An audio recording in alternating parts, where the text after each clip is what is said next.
Hello world, I'm Hayley Solich, I'm your host, and this is the Gold Digger Podcast, where we're digging the dirt and finding the gold in people's lives. Grab a cuppa, sit back, relax and enjoy the show. You're listening to the Gold Digger Podcast, and I'm your host, Hayley Solich. Welcome, everybody. Before we start digging for gold, I want to acknowledge that I'm here in cold, freezing Melbourne. I have to tell you, it's so cold here, and I want to pay my respects to the Wurundjeri Nation because they've survived Melbourne weather for centuries, and it's such a thrill and a privilege to be here on traditional land. I want to pay my respects to the people of this land, to the elders past, present, and acknowledge their connection to land, water and country. And wow, they've done a wonderful job of looking after country. It's a shame we haven't continued the tradition, but we won't go there because that's a bit political today.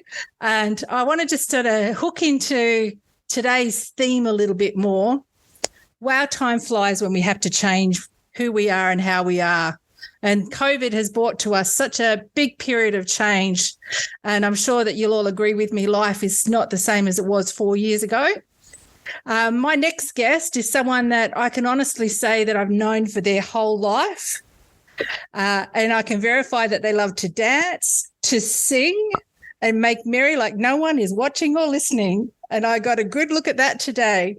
But we're going to step into their more serious side tonight, hopefully, as they share the secrets to managing change like a boss. Well, hopefully a bit better than a boss from my experience. But before we get down and dirty with Jodi and start digging around in her life, I want to share with you a quote by Mahatma Gandhi. And he said, "Be the change that you wish to see in the world. Be the change that you want to see happen. We must be the change we wish to see in the world. And as a man changes his own nature, so does the world change his attitude towards him." And I don't know about you, but I have to say that's pretty true for me. How I am and how I see others is defined as much about how they are and how they think they are as by what I see them do and by what I do. So how we view another person really does reflect how they view themselves.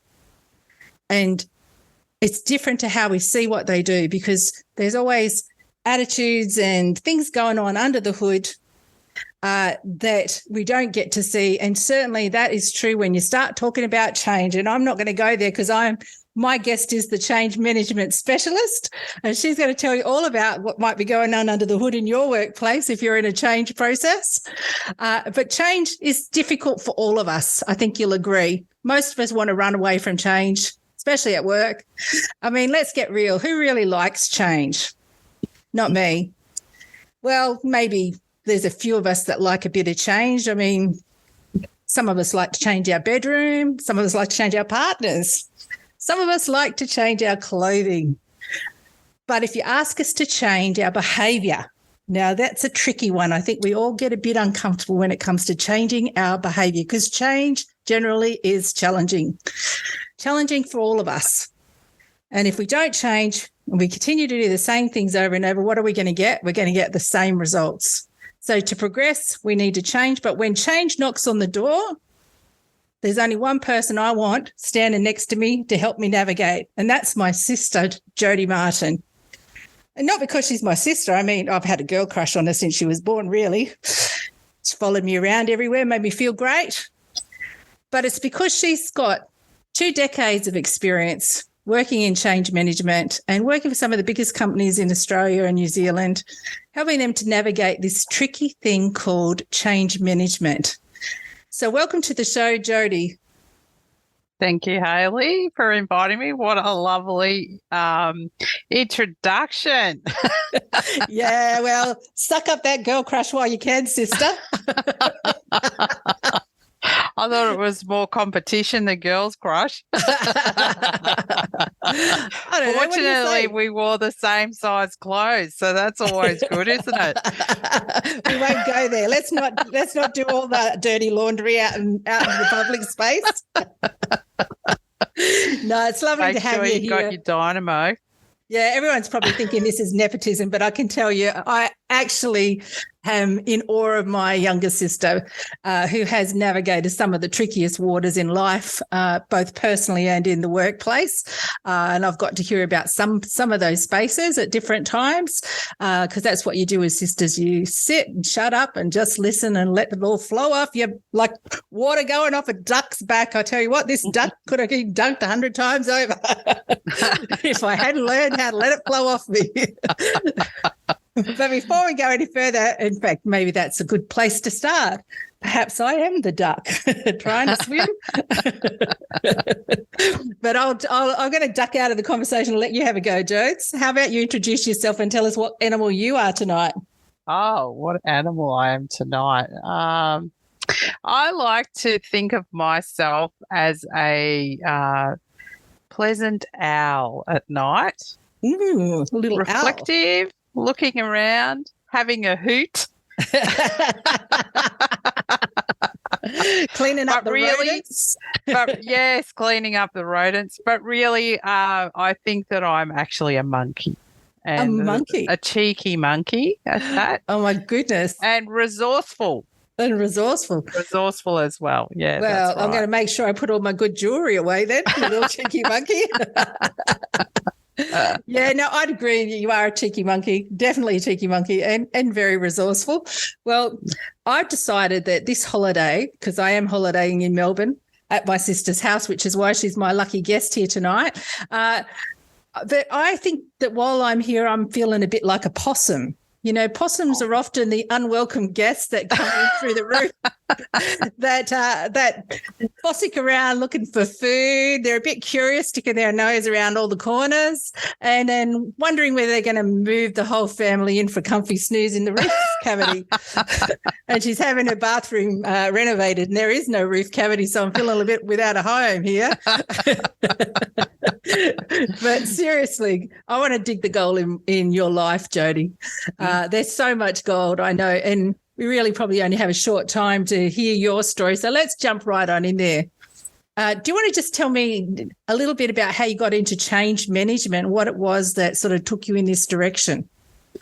I think it might have been my mum who actually pulled an ad out of the paper that I'd seen 3 or 4 days earlier and gone, oh, I'm not going to apply for that because if I apply, I'll get that one. And it was with one of the major banks and they were starting up a brand new section of the bank, which was very controversial, and they were hiring people at the second level of the pay scale.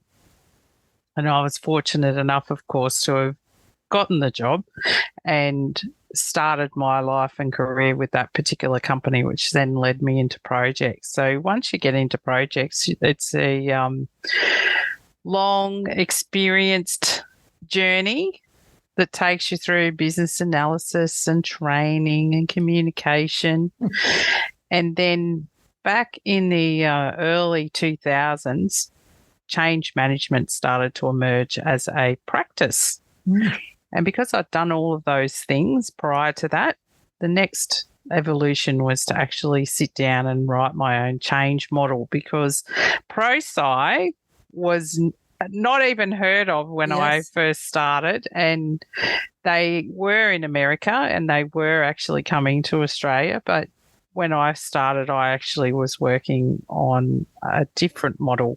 And I actually wrote my own model. So fantastic. It was quite exciting to find out that there was a ProSci model out there that I could use, and I could have saved myself 3 months. But that was the journey that I had into change management. Yeah, I seem to recall a certain somebody ringing me up and saying, hey, could you just tidy this up and make it look pretty? Back when I was running a graphic design business, I think. But I think I did do that, actually. Yeah. Look, it's a crazy ride, but I've seen you over the last, well, I've seen you your whole life really, but particularly over the last 2 decades, I've seen you grow and become a really amazing change manager and have to navigate some of those really tricky waters and learn how to look under the hood and recognize that there's a reaction happening on the surface, but what's happening under the hood's quite different, and not be reacting to the reaction, but actually being very strategic about managing people through this process. So I'd just like to know, in your opinion, what are some of the most important attributes of a wise change manager? Being thoroughly familiar with how people behave during the change cycle is one of the most important things that a change manager can do. And when they're doing what they do, they need to also be thinking about the people they're representing, because in the business, it's quite interesting that people at the front aren't invited into the conversation often until the solution's well designed. Yes. Technically, particularly if it's software or a process change. Yep. And what that means is that their whole world can change for them from a ways of working perspective. So for a change manager to make sure that they're actually reflecting the people that they're representing and fighting for their rights with vigour and strength and finesse, yes, and not putting people off. Change, that's a really important role of a change manager, because a change manager actually thinks from the back forward. Yeah. Whereas most people on projects think from the front to the back. Yeah. And so a change manager will be asking questions that people really aren't ready for. And it's really, really important, because it actually helps lift the capability and ensure that the craftsmanship of a change manager is actually being on display when they're showing who they're representing. They're using their first-hand experience to help the project team actually navigate the change, because everyone's learning when you're in a project. Yes. And making sure you've got the vision and that you're actually got the foresight of what's going to end up, because some of those key decisions that you might make really early on without those thoughts could leave you doing quite a lot of rework. I love the quote that you coined, or a phrase you coined to me many, many years ago, which is the unexpected consequences of well-intentioned decision-making. Yeah. and how a really good change manager, or any manager for that fact, will look ahead to try and, reduce down the impacts of their decision making, because you can come with the best of intentions, and if you go too fast forward, then you end up with egg on your face, pretty much. It's thinking through unintended consequences is important. Yeah. Particularly when you're in the middle, really exciting chat like you and I have regularly, and you're trying to use all your skills and all your understanding. You need to know that that time, though, is based on your knowledge and experience at that moment. Yes. So you could have a really great conversation, have a really great outcome, and then walk out the door, talk to someone, and totally backflip where you're going, because a decision that you've made may not be the right one because you didn't have enough information. Yes, yes. And I think, one of the things about actually learning by doing is that you actually experience what's going to happen, and then you're able to demonstrate that to others who can then actually be adults and think through their process. Yes. And highlight those little pearls to you that then help smooth out your go live. Yeah. So, live a bit more confidently by asking questions, and also being able to recognize that, hey, I made a decision. It's not the right one. Yeah. I was just going to say that's exactly where I was going to go with that comment, Jodi, is that it's having the balls, excuse the expression, fellas, it's having the guts to say I made a choice, but the things, the information's changed. So we need to revisit that choice and make a different choice. That's right. And you only know what you know at the time that you know it. Yeah. It sounds ironic. It sounds loopy. But really, when you get a whole new, fresh perspective, and that could come because you looked out a different window. It could come because you talked to somebody. It could come because you watched something on television. You read a book. Yes. You got some education. You got some knowledge. You went out to test the theory. Yes. It's got nothing to do with undermining or trying to chop and change. It's about actually representing the people and ensuring that when you're going to change somebody's ways of working, that you actually are doing it with an informed way. Yep. And you're thinking through, what would that mean? How would that change it? What does that create? Does that mean we need a new person? Does it mean we need new software? Does it mean we need new process? Does it mean that I've got to type into 4 different systems now? Yes, yeah. It's a really important part of change management, and filling out templates is not the way to go if you want to do change management. You really do need to think about all of the discussions in a holistic way and where it's going to lead you. I so get that. I really get that. And I was going to say around that whole thing, it is around relationships and developing relationships and maintaining relationships. And I know we've had conversations through the decades, sometimes when relationships are not so working so well, and you've had to go dig deep and find another way to approach the subject with somebody. And that's right.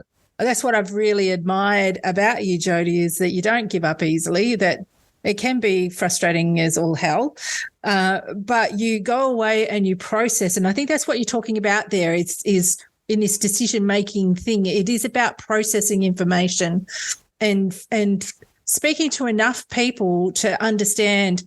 I had a situation at work recently where one person came to me and they went, we need this. And I went, okay, well, let's create this.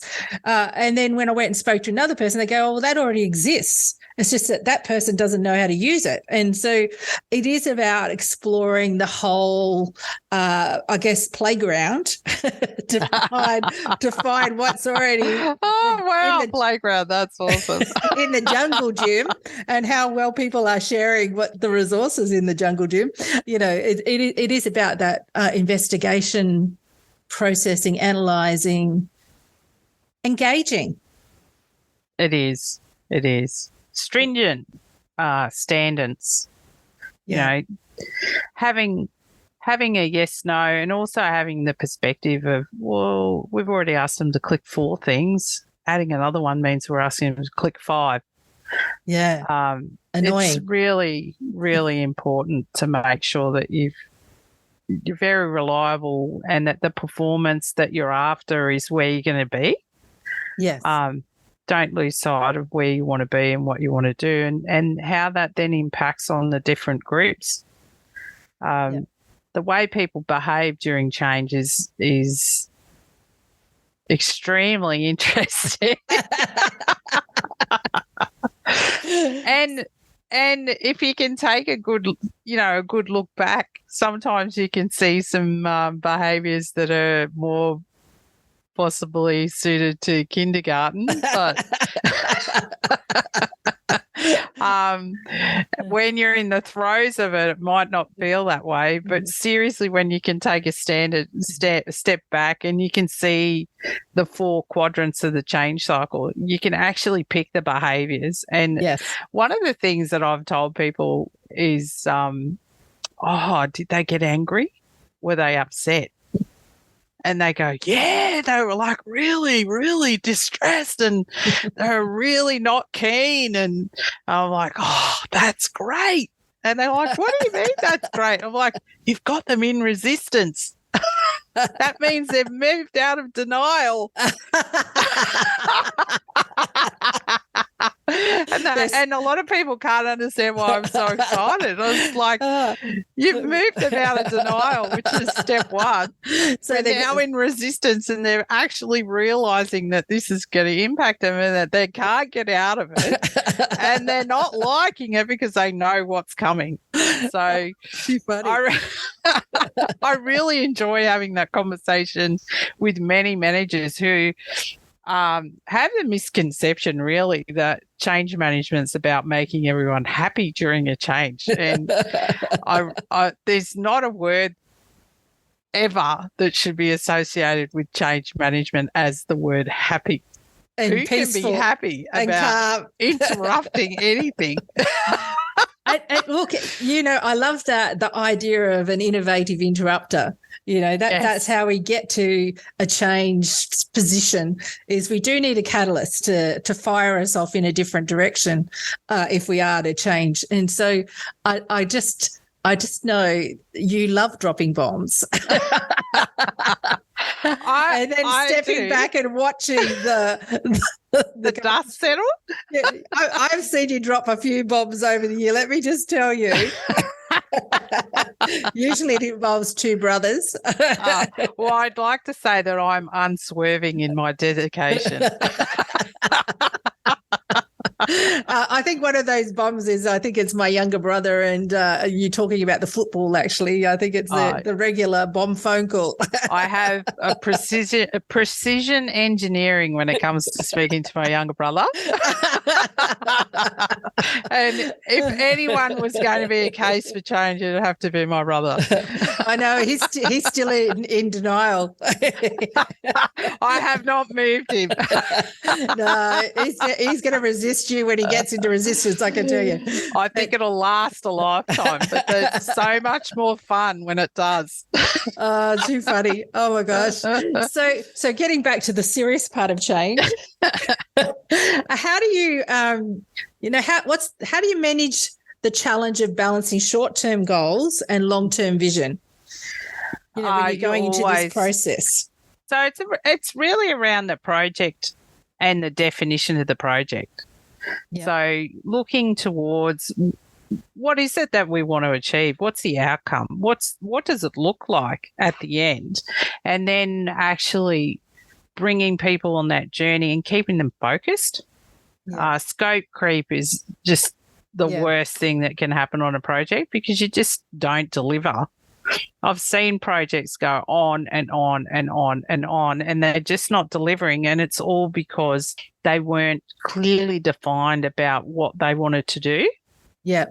And I've seen really successful projects actually have a massive thing that they're going to do, but what they do is they brick it up. So they deliver the foundation, then they deliver the next piece, then they deliver the next piece, and they brick it up and they make it manageable for people to take in. And I think that's one of the really important things where we don't cut corners, but we stack it. Yeah. Like a Lego house, you put the bits in first and then you turn the page and put the next 5 bricks in, and you don't compromise on quality. So everything's checked out, everything's investigated. And when I say that, I'm not talking hours of workshops. I'm talking a quick phone call or a chat message with someone nowadays, just to find out. Just to find out and not to assume. Assuming is probably one of the biggest heavy-duty, high-impact problems that you could have. Yeah, definitely. You're assuming. So, it's a real no-nonsense practical approach, never thinking that you know everything and making sure that you actually go and speak to people so you have a tamper-proof solution. Yeah, I can see the value in it because I'm at work. I'm currently involved in a few big projects and we're phasing them because that's makes it more achievable, but without putting it down on paper, because there's some people that run with plans in their heads, and then there's other people that map things. And I've always been a bit of a run with a plan in your head type of person, but I've learned the value of mapping things. And when it comes to, I get to a part in what I'm doing and I think, what's the impact going to be? I process map because you taught me how to process map, I donkeys did. years ago when you came to Women Can and did a workshop. And I'm so grateful because when I get to that space where I'm thinking something through, I just do a process map and then I can see what does that look like for that person to do. And then I can go, look, no, that's crap. I'm not doing that because that's 5 clicks when it could have been 1. That's right. You discover in doing that analysis, you discover those unintended consequences. So I really understand what you're saying there about bricking it up, layering it so that it's not overwhelming for the other person. And I think when you're a creative like I am, you tend to get excited about the creative process and what you're building. And you want to tell everybody what you're building. But I guess that happens to ripple a problem part to it in change management. Can you explain sort of how that blows up? Look, change management needs to be very carefully planned. It needs to be fluid because people move at different rates, and particularly a project team will know everything about what they want to do and the sponsor will know everything about what they want to do. But when you actually get to the people, they all have to catch up. Yeah. So change management needs to be able to create the bridge to allow that to happen. And it needs to provide something that will last, something that's carefully tested. Yeah. And it has to actually provide clarity. So things like, this might sound really little, but things like, when's it going to happen? How's it going to happen? Who's going to be involved? Yeah. And then you've got to layer it across the managers because you should provide managers with the dignity and respect that they deserve, that they get to know first, and then they can help their staff. Yeah. And you also need to then look at how you introduce the topic to them and when is the best time to talk about it, because people need time to digest things and they also need to understand about what they're going to lose, what they're going to win, how it's going to change what they do. Are they interested to actually be on board the bus? Do they want to leave? Yeah. And every person should have the right to be able to do that sort of thinking for themselves as a change occurs, because it changes things and spaces that they may have had. So you might have come in last week and sat over in the corner, but next week you might come in and you sit 3 floors away. Yes. Yeah. You might not see the rest of your team for a month. Yeah. You might use different technology that you've never used before. So it's really, really important for people to be able to participate. Yeah. And one of the things I find so frustrating is when you can't go out and talk to people and you can't get their insights and thoughts on it because others are scared.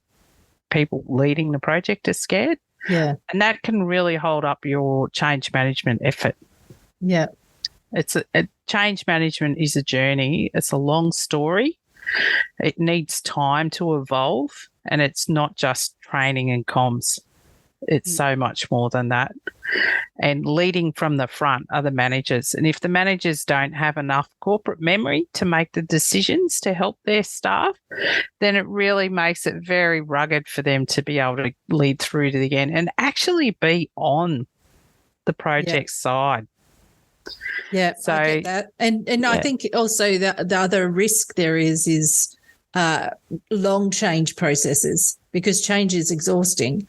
And I saw that when I was working for a health service in WA, that there was a period of prolonged change. It was restructure and it was going to be restructure and then it was going to be restructure, and it was all announced and announced and announced and announced. And so, over a period of the time that I was there, I just saw people got so fatigued by the change, and it decimated the workforce, and a lot of people left.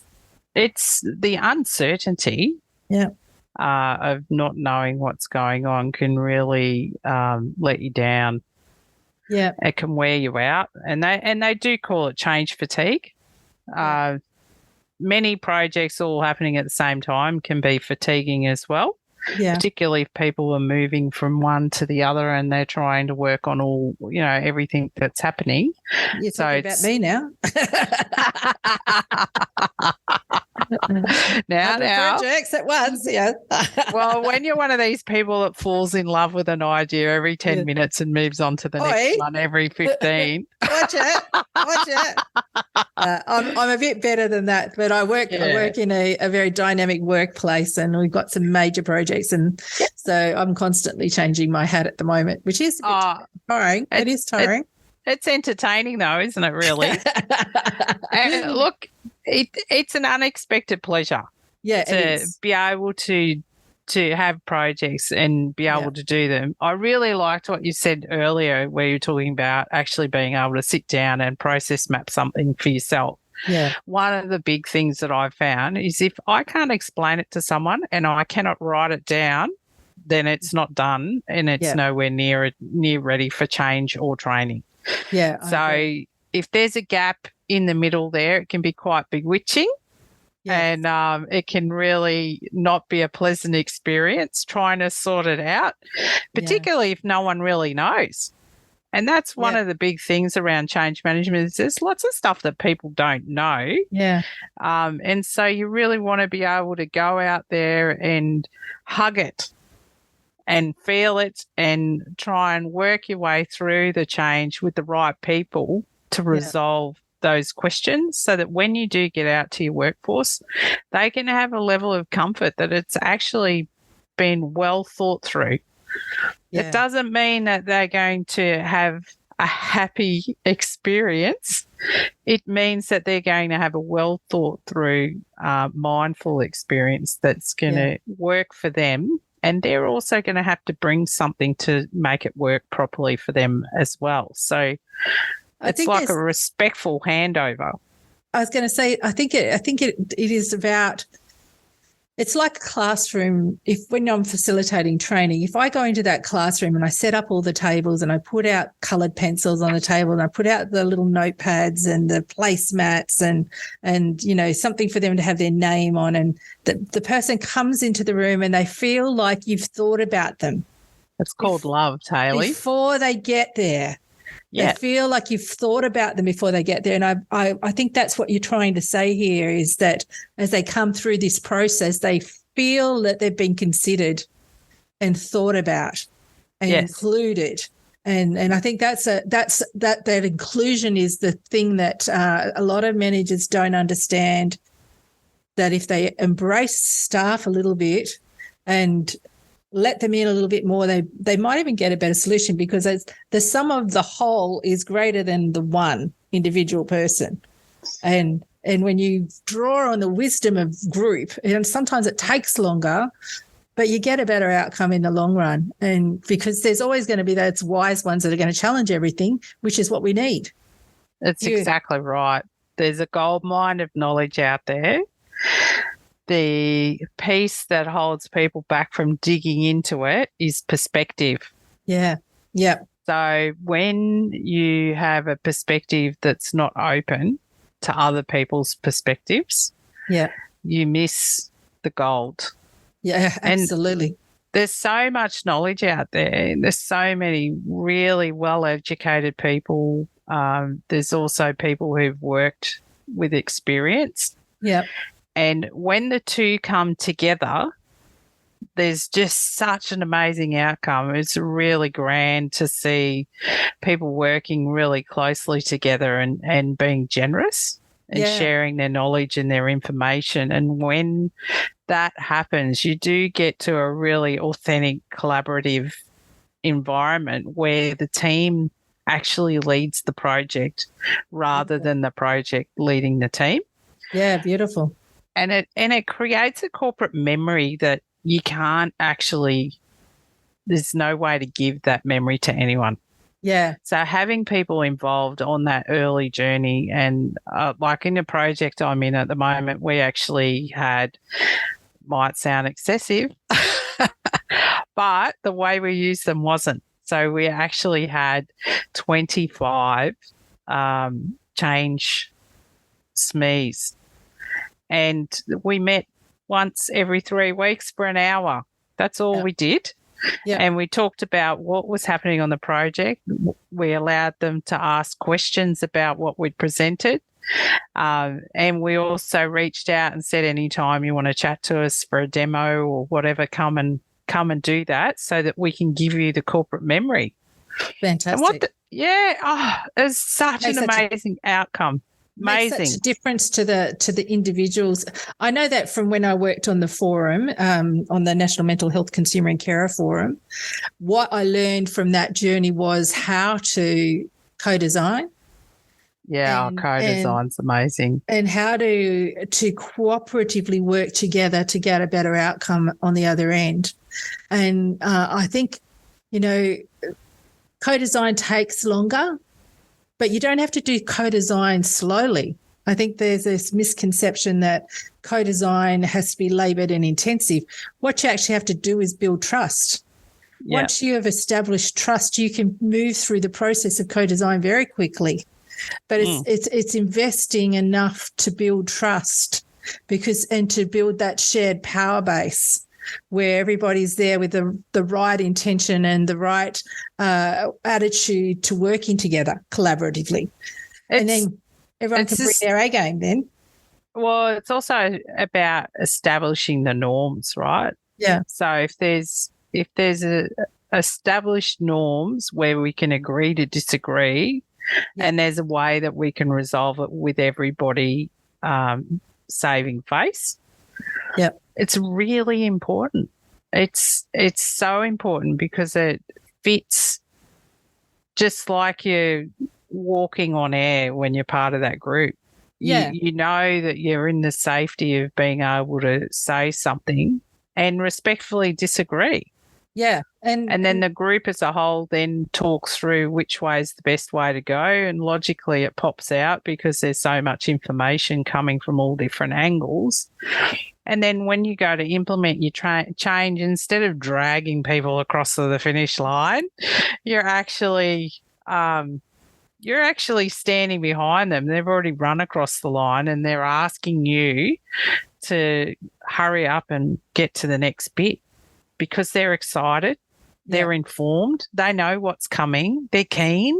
Beautiful. And really catching up to them is the part that really takes a bit of work then, because you still haven't got quite to where you need to be able to catch up with them. So holding them in a way that keeps them positive and shares the vision is really important. And that's the type of change management that I really enjoy. Yeah. I love something that's as warm as toast for somebody to receive. Oh, beautiful. Just hold that thought because we're going to just have a little break and then we'll be back in just a moment. You're listening to The Gold.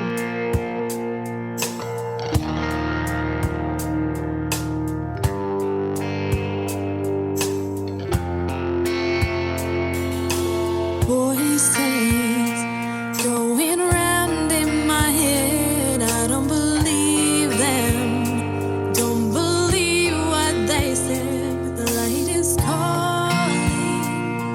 It's calling. Someone help me to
listening to the Gold Digger podcast, and I'm your host, Hayley Solich. And today we're having a conversation with Jodi Martin, change specialist extraordinaire here in Melbourne. Welcome back, Jodi.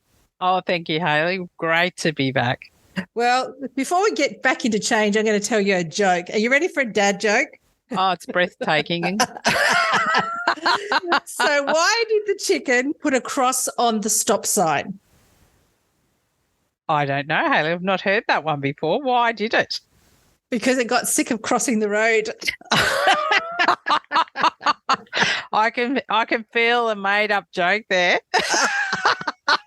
Hey, my son scored that highly. Are you gonna argue with your nephew? No. Sons should never argue with their parent, especially the female one. Well, I won't tell you my fat jokes. We'll just get back into our podcast. I can keep them coming for a few years. Anyway, moving on. Keep it cool, keep it crisp. Yeah, okay. So I'm going to just go off script a little bit here. I want to ask you a question. What was the worst change management situation? And don't tell me names or any identifying information, but what was the worst situation for you? And how did you recover yourself in the situation? What little nugget of wisdom have you got to share there? Probably the worst situation was when I was starting to learn change management. Restructuring is a really heartbreaking process to have to go through. Yeah. Actually being able to hold your hand on your heart and do something like that, knowing that people's roles would be affected, is something that was part of my early learning when I was doing my role. And I really struggled. Really struggled. You can tell by my voice. Yeah. I really struggled with that.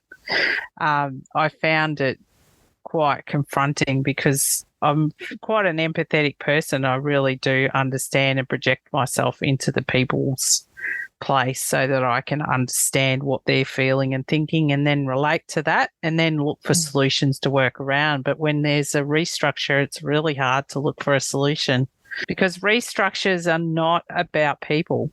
They're actually about money. Yeah. And it's a business decision.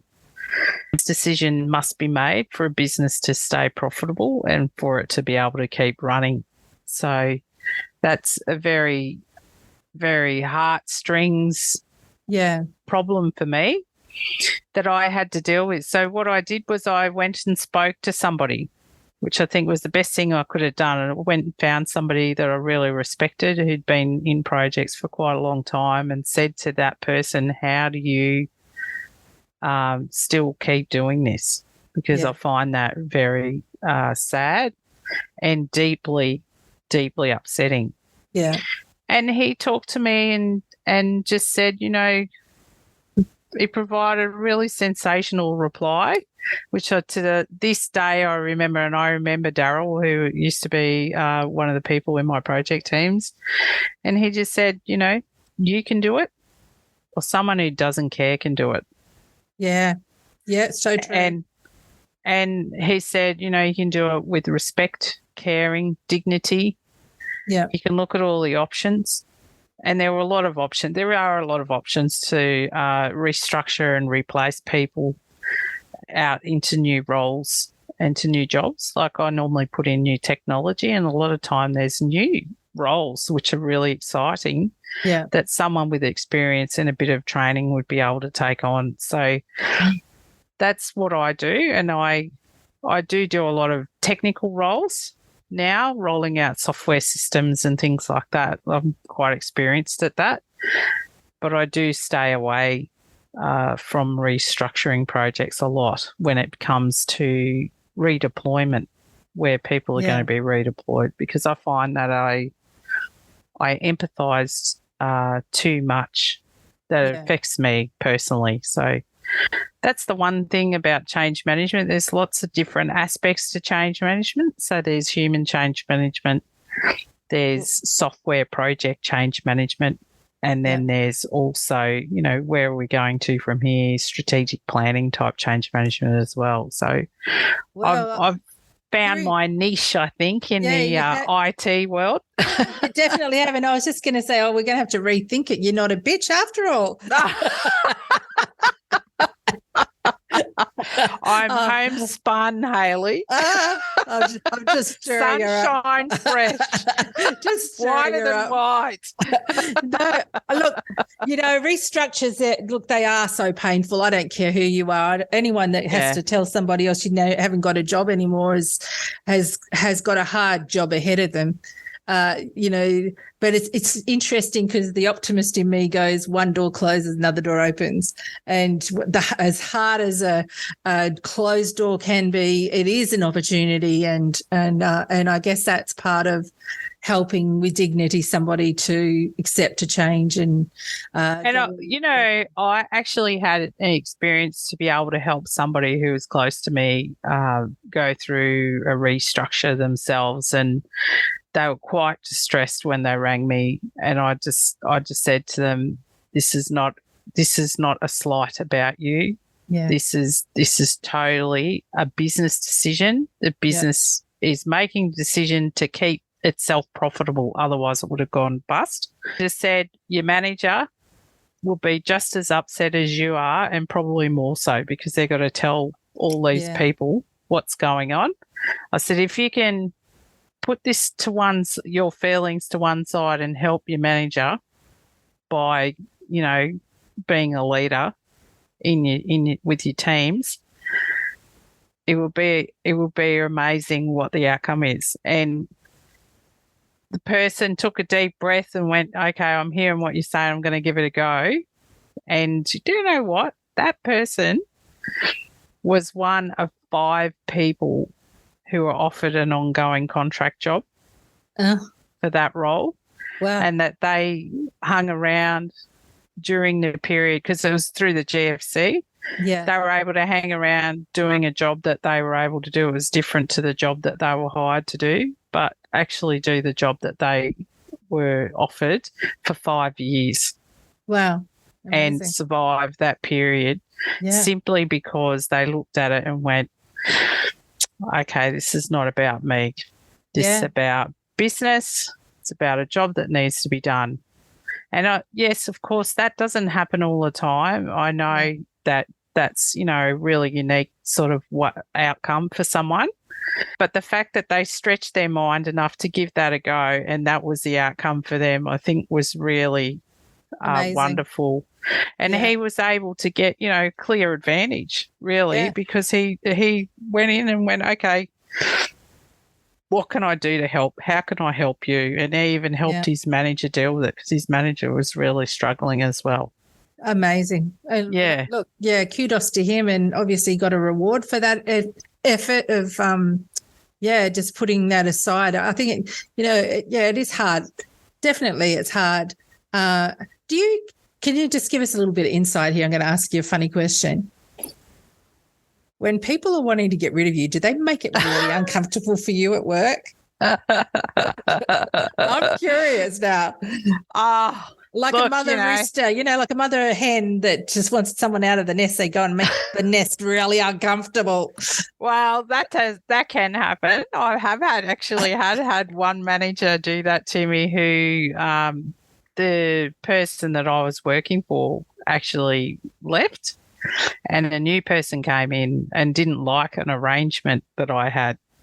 And she did actually tell somebody that she was just hoping that I would just leave, and that she was making it as uncomfortable as possible.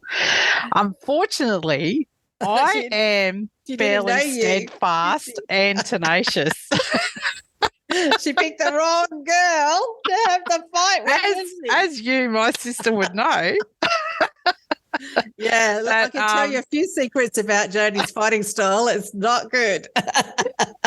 Well, look, if you can live confidently and live hand on heart, that's the big part for me. Is I make mistakes. I don't get it right. I can understand that, and I can move forward and move ahead with a clear conscience, knowing I didn't get it right. Yeah. Like, persecute me if you wish, but Yeah. I do everything at full throttle. Yeah. And I do try to strive to provide a really high level of output. And I try to do it extremely in a very highly caring way, whatever it is that I'm doing. You do. So if I'm doing something wrong, I appreciate someone coming and telling me that.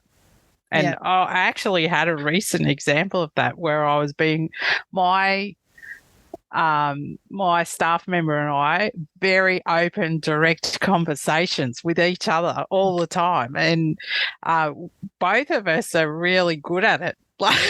Fantastic. And we were on a break in a training session and something was broken. And I was just going, right, do this, do that, do this, go here, click there, do this. And other people were listening and they were a bit offended because they thought that I was actually being really rude to my staff member. And then I really appreciated one of the managers came over and had a word to me on the side and sort of mentioned this to me. And I was like dumbfounded. I was totally shocked. And I went, oh, look, I'm really sorry. That's just how we chat to each other. and we had a problem. So we were sort of in an emergency. We only had 5 minutes to fix it. So I was just telling him what to do so that we could get it fixed. And and he goes, well, people are a bit traumatized by it. And I was shocked again. Anyway, so too funny. I expanded my horizons that day, let me tell you. Everyone worried about how your staff member was going with you, probably. No, I rang her because I was like, oh my God, what have I done? And I had a chat to her and said, are you okay? And she was like, what do you mean? And I explained it to her and we were just both dumbfounded and she just started laughing. And then we just didn't realize because the perspective was we were chatting to each other and we were on a break, so we didn't expect other people to be listening and taking it in. And so it was a real eye-opener that just because we were familiar with each other didn't mean that we could do that in front of other people and exclude them, really. Yeah, that's right. The in-house conversations. Yeah, and my staff member wasn't happy either because she thought, people thought that she wasn't as strong. Backbony. And so it was like a real learning for both of us. So we know stuff that we won't do in front of other people, but we're like open and frank and honest and loving and caring for each other as workmates are. And I Hayley knows me quite well, so I know you got a heart as big as you got a very beautiful heart, Jodi. You're a very caring person. Sometimes it gets a little bit lost in translation, I think. I can be a bit snappy. You're direct. I think it's more that you're direct. You can be very direct when you want to be. When you're not in, I'm the change manager that has to be thinking about people's feelings. And I think maybe you get a bit worn out at work, and then you just go, well, look, I'm not at work now. I'm just going to give it all to you. No, that's, my children, they need tough love. Yeah, but I'm your sister. Oh, you don't count. No, seriously, and I need. It's learn by doing, Hayley. Learn by doing. we probably need to wrap up because we had a really lovely long conversation. But I do want to say to you, sister of mine, that for those listening, our mother died in a car accident, and my sister was in the car with her. She was only 19 at the time, or thereabouts, 20 maybe, 21 maybe. 20. 20, there you go, 20. And it was a terrible time for her and a significant impact on her life and world and my life, obviously. But my mum worked in the field of managing people and she worked for Telstra. It used to be telecom in those days, and she travelled to sites to sort out staffing issues. And I think my mum would be very proud of you, Jodi, and the way that you handle yourself and what you've made of your life. And I just wanted to say that to the whole world, that Colleen would be smiling down on you right now, and she'd be chuffed, I think, to hear her girls sharing this information with the world around change management. They say the apple doesn't fall too far from the tree, and she could be a straight shooter too when she wanted to be. But a kind of person you would never have met. And you're the same, Jodes. I think what you're doing in Altona Meadows through the association, which you chair, all of the work that you're doing there in the community to build the community that you do out of the goodness of your heart, I think it's amazing. All that you've given to Scouts for 20 plus years, 30 years, is it? How many years is it? No, 11 years at Scouts. Oh gosh, it feels like it was centuries at Scouts. Well, 11 years is pretty good every week, turning up and helping kids to navigate life and learn skills. And I think you're incredible. So I feel very privileged. So today wasn't really about, what's that word, nepotism.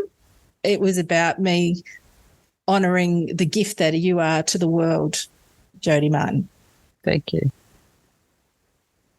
Oh, my God. Now you don't know what to say. You're speechless. No. What do you want me to say? I just want to say that my mum, which is your mum as well, but she's mine today, actually gave me a lesson never to be forgotten, and that is to treat people like your family. Yeah. So I think that, when you fall in love with other people because of who they are or the job that they've got and how you want to actually share your time with them, I always try to share my time with people like their family, and that's something that came to me from Mum. Yeah. And I really appreciate having the time that I had with her, and I wish that I could have had more time with her. Yeah. But I know that she's with both of us and overlooking all of our families and steering us in the right direction. Yeah. And when I feel really stuck, because change management can make you very stuck. Yes. Somehow I just come back to the change cycle. Yeah. And I can see her probably directing my attention back there, and then that's when I start laughing and go, oh my God, they're in resistance. So do they ever get to the party part of the change cycle? Oh, yes, they do. Yeah. And it's quite fun when they do. But once you get past resistance, the rest of it's all up to them, and it's quite fun. So fantastic. Yeah, so look, today's been really great, Hayley. It's quite surprising because I wouldn't normally sit and chat to somebody about this sort of stuff at all. Yeah. I'd just sort of silent partner with the project manager and keep it to myself. But change management really is a needed skill set, and I see in the future that many managers will be change managers. Yeah. And instead of having a dedicated person managing change. And it's my aspiration to actually train as many managers into what the real fundamentals of change management is, and try for them to be able to actually navigate it themselves with a little bit of help rather than someone else doing it. That'd be my goal. Yeah. Well, look, I think that's a fantastic aspiration to have. And I know that, over the years you've shared small snippets with me, strategy, how to manage some of those difficult conversations and how, navigate at the national level. You taught me so much all the way through. I have to tell you, it's wonderful having a change manager for a sister, because every time I get stuck in a process somewhere, I just go, hey, Jodes, what would you do in this situation? And every place I've worked, they all know your sister, the change manager, says. Just don't ring me when I'm in the car, because I'll be very direct. As long as you just avoid that car in front of you, Jodes. And hey, could you just not say that on live TV on my podcast? Hands free. It's all hands free. I know you need a hands free so you can do the signaling. Move on. You're in resistance. That's my lane. Denial has come. Okay, it's acceptable. Did you see my blinker? I was indicating I'm changing. Hayley, this has been an unexpected pleasure. So I've really enjoyed myself. And it's been a delight to have you. And for those that are listening, go and check out Lobo Enterprises. That's Jodi's business. That's LOBOH enterprises.com.au. That's a whole different story. That's a whole different story. But yeah, Jodi, thank you for coming. I just appreciate your time and for letting me be a possum in your household and, raid your fridge and your bed. It's all right, Hayley. You're going to pay me back. Yes. Well, that's not what we got time for today. You've been listening to the Gold Digger podcast. Invoice in the mail. I'm your host, Hayley Solich, and we've been chatting with Jodi Martin, digging the dirt in her world. If you've enjoyed the show, please consider following, leaving a comment, or sharing this podcast with your friends on social media.